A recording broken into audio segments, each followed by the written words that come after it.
and to focus. And for the first time, my friends, things begin to look sharper and crisper and clearer. You see things in a whole new way because of these old glasses.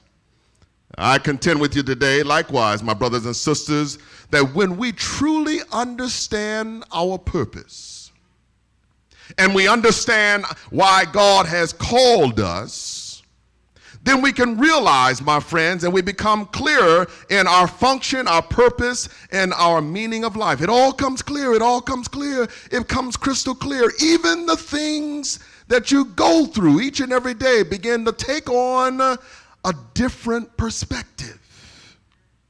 Because you see, when you serve God, it does not matter whether good things happen to you or bad things happen to you.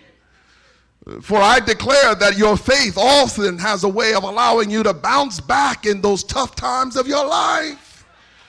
But no matter what you go through, no matter which way the wind blows, no matter how far they knock you down, God has a way of picking you back up. And that's because, my friends, the Bible clearly reminds us that all things work together for the good of those that love God, to them who are called according to His purpose.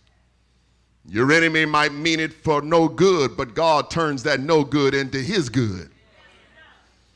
I declare that when you understand your purpose, it impacts, if you will, even the decisions that you make. It influences your choices and it alters, if you will, even your value system. In other words, the things and people and even stuff are looked at in a whole new way.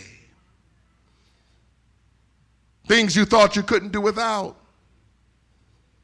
You suddenly realize that there are more important things that you need to grasp and exchange in their place.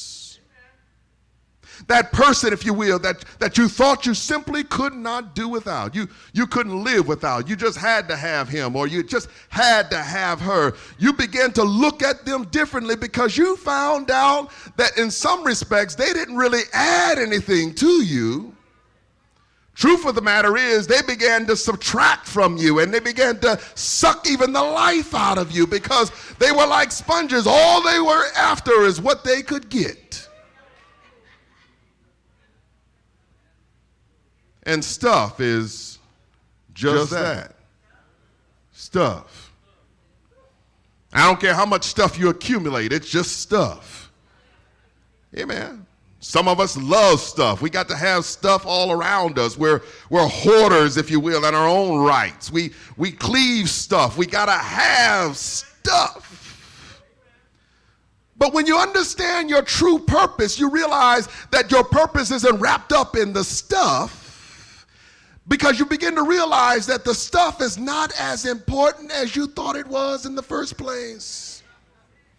You really don't have to have it. You can take it or you can leave it.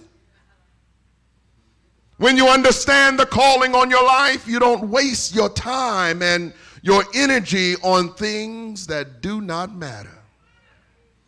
I don't know how many times you get solicited phone calls of people who are wanting you to donate to this cause and to donate to that cause and to donate to the other cause. And I declare if we donated to every cause, we would be broke. And yes, Jesus tells us that we're always going to have the poor. We're always going to have the sick. We're always going to have the needy around us. But it may not be your purpose. It may not be your calling to begin to begin to wander towards one event or versus another. We have to understand that we can't give to everything. And we need to allow God's Holy Spirit to direct our giving and to be able to bring focus to our contributions so that when we do give, we give to the things that matter the most.